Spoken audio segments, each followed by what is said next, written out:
Good morning મિત્રો. આજે આપણે MSM3ની અંદર રાજકીય સમાજશાસ્ત્રના પેપરમાં જે પોલિટિકલ સોશિયોલોજી નામનું પેપર છે એમાં આપણે આજે રાજકીય સમાજશાસ્ત્રનો અર્થ અને વ્યાખ્યા અને તેના કાર્યક્ષેત્રની ચર્ચા કરવાના છીએ. રાજકીય સમાજશાસ્ત્રનું પેપર આપણે MSM3માં ભણવામાં આવે છે અને આજે રાજકીય સમાજશાસ્ત્ર એક નવો અને વિકસતો વિષય છે એવું કહી શકાય.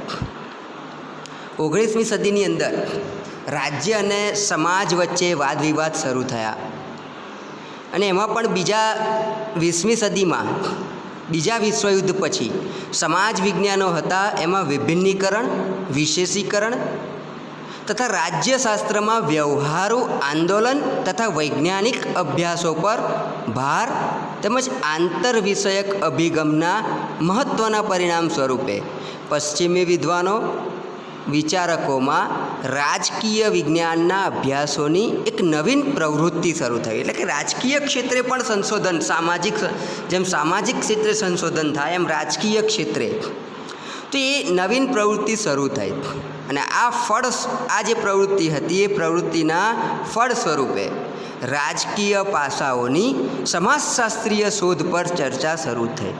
એટલે રાજકીય જે બાબતો છે એ રાજકીય બાબતોની સમાજશાસ્ત્રીય અથવા તો રાજકીય જે પાસાઓ છે એ રાજકીય પાસાઓની સમાજશાસ્ત્રીય શોધ પર ચર્ચા શરૂ થઈ.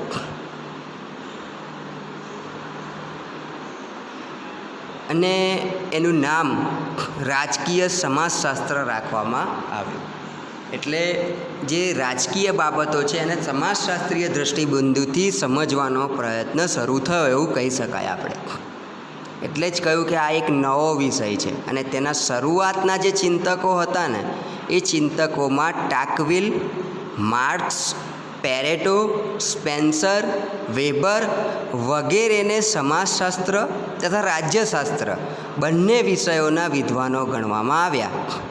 અમેરિકામાં પ્રવર્તમાન સમયમાં પણ ચર્ચાઓ ચાલે છે કે આ વિષયના પ્રારંભિક વિચારકો રાજ્યશાસ્ત્રીઓ હતા કે સમાજશાસ્ત્રીઓ હતા.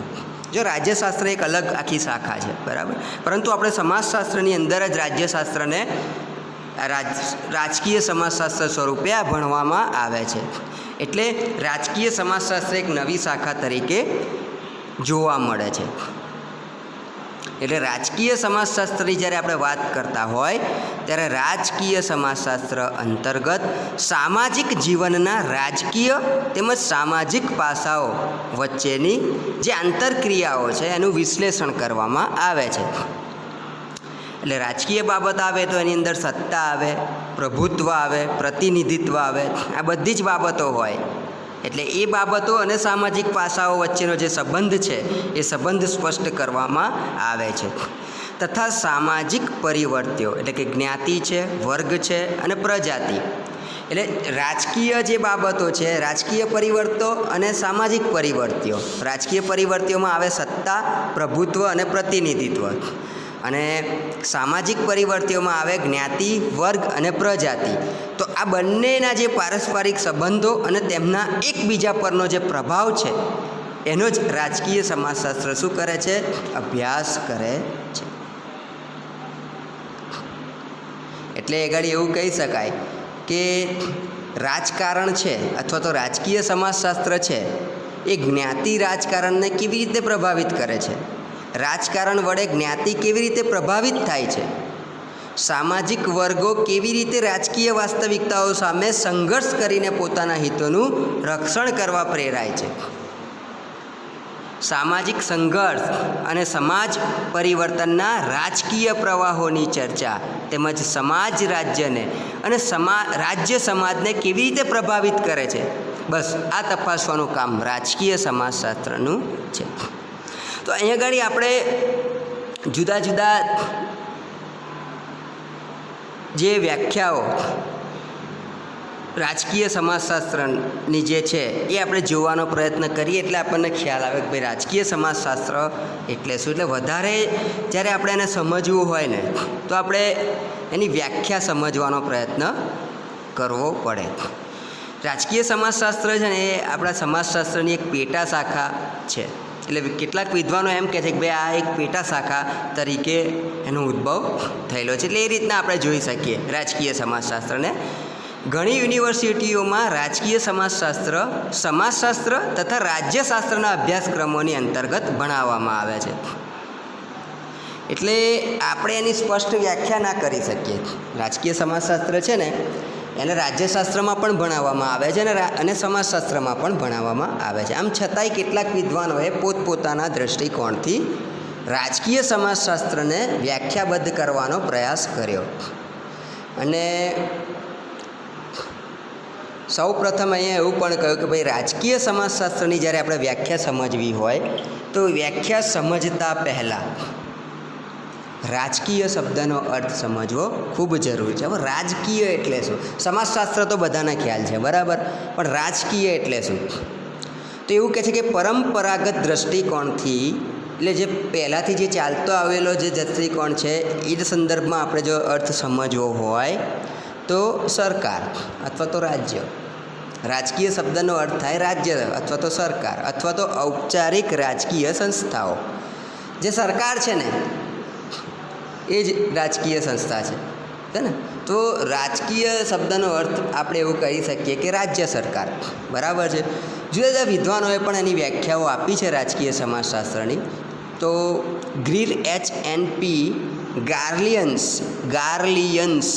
એવું કહે છે કે રાજકીય સમાજશાસ્ત્રના અભ્યાસનું મુખ્ય બિંદુ, એટલે કે રાજકીય સમાજશાસ્ત્ર છે તે રાજ્યની જે સામાજિક સંરચનાઓનું વર્ણન, વિશ્લેષણ તથા સમાજશાસ્ત્રની વ્યાખ્યા કરવાનું છે. રાજકીય સમાજશાસ્ત્રનો મુખ્ય બિંદુ શું છે? તો કે જે રાજ્યની સામાજિક રચના છે, સંરચના અથવા તો રાજ્યનું માળખું છે એનું વર્ણન કરવું. ભાઈ કેવું રાજકીય વ્યવસ્થા કેવી છે તો એનું વર્ણન કરવું, એનું વિશ્લેષણ કરવું અને સમાજ તથા સમાજશાસ્ત્રની વ્યાખ્યા કરવી. એટલે સમાજના પરિપ્રેક્ષ્યમાં રાજકીય જે બાબતો છે એને જોવી, જાણવી, સમજવી, એનું વર્ણન કરવું અને એનું વિશ્લેષણ કરવું. વેબર નામના વિદ્વાન એવું કહે છે, રાજકીય સમાજશાસ્ત્રનો અર્થ આપતા વેબર એવું કહે છે કે સત્તાના વિભાજનનો પ્રયાસ અથવા રાજ્યોની અંતર્ગત સમૂહોની સત્તાના વિતરણને પ્રભાવિત કરવાનો પ્રયાસ.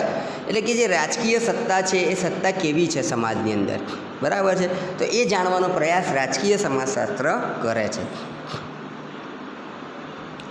પછી લાસવેલ એસ નામના જે વિદ્વાન છે એવું કહે છે કે રાજકીય અભ્યાસમાં પ્રભુત્વ તથા પ્રભુત્વશાળી સત્તા તથા સત્તાશાળીઓનો અભ્યાસ કરે છે.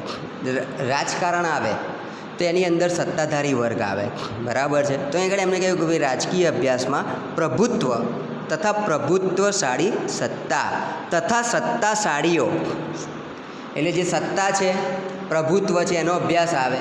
સત્તા કોના હાથમાં છે, કેવું સ્વરૂપ છે સત્તાનું, અને સત્તાશાળીઓ જે છે, જે સત્તાધારી વર્ગ છે, તો આ બધાનો અભ્યાસ એ રાજકીય સમાજશાસ્ત્ર કરે છે. ત્યારબાદ રાજકીય સમાજશાસ્ત્રમાં રાજકારણ અને સામાજિક સંબંધોની પારસ્પરિક આંતરક્રિયાઓ, પ્રક્રિયાઓ તેમજ વ્યવસ્થાઓનો મિશ્રિત સ્વરૂપે અભ્યાસ કરવામાં આવે છે. આ રાજકીય સમાજશાસ્ત્રની વ્યાખ્યા થઈ.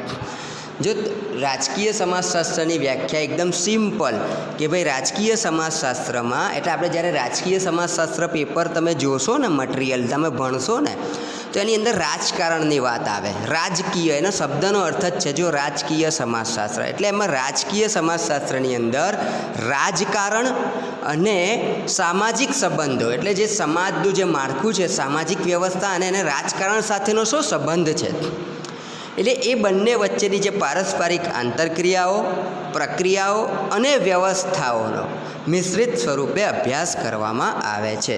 રાજકીય સમાજશાસ્ત્રની આ વ્યાખ્યા થઈ. ત્યારબાદ રાજકીય સમાજશાસ્ત્ર એક એવું વિજ્ઞાન છે, એની વ્યાખ્યા છે, એક એવું વિજ્ઞાન છે જેમાં રાજકીય ઘટનાઓનો સામાજિક જીવન પર તેમજ સામાજિક ઘટનાઓના રાજકીય જીવન પરના પારસ્પરિક પ્રક્રિયાઓનો વૈજ્ઞાનિક અભ્યાસ કરવામાં આવે છે. જો રાજકીય સમાજશાસ્ત્ર એક એવું વિજ્ઞાન છે જેમાં રાજકીય ઘટનાઓનો સામાજિક જીવન પર અને સામાજિક ઘટનાઓનો રાજકીય જીવન પર શું અસર પડે એનો અભ્યાસ એટલે કે એ પ્રક્રિયાઓનો વૈજ્ઞાનિક દૃષ્ટિકોણથી અભ્યાસ કરવામાં આવે છે. ત્યારબાદ ટોમ બોટોમર છે એ રાજકીય સમાજશાસ્ત્ર એ એવું કહે છે કે રાજકીય સમાજશાસ્ત્ર એવું વિજ્ઞાન છે કે જે સમાજશાસ્ત્ર અને રાજ્યશાસ્ત્રની ઉપજ છે. રાજકીય સમાજશાસ્ત્રની અંદર સમાજશાસ્ત્રનું દૃષ્ટિબિંદુ પણ આવે અને રાજ્યશાસ્ત્ર પણ આવે. તો એમણે એવું કહ્યું કે ભાઈ રાજકીય સમાજશાસ્ત્ર એ એક એવું વિજ્ઞાન છે કે જે સમાજશાસ્ત્ર અને રાજ્યશાસ્ત્રની ઉપજ છે તથા તેમની વચ્ચેના પ્રણયનું પરિણામ છે. સમન્વય અને રાજ્યશાસ્ત્ર અને સમાજશાસ્ત્ર એ બંનેનો સમન્વયથી એક રાજકીય સમાજશાસ્ત્રનો ઉદ્ભવ થયો, જે સમાજ પર રાજકારણના પ્રભાવનો સમાજ પર જે રાજકારણનો પ્રભાવ શું પડે એ તથા રાજકારણ ઉપર સમાજનો જે પ્રભાવ છે એનો વૈજ્ઞાનિક દૃષ્ટિકોણથી અભ્યાસ કરે છે. તો મિત્રો, અહીંયા આગળ આપણે રાજકીય સમાજશાસ્ત્રનો અર્થ અને વ્યાખ્યાને સમજવાનો પ્રયત્ન કર્યો. હવે આપણે નેક્સ્ટ ઓડિયોની અંદર રાજકીય સમાજશાસ્ત્રના કાર્યક્ષેત્રની ચર્ચા કરીશું. આવજો.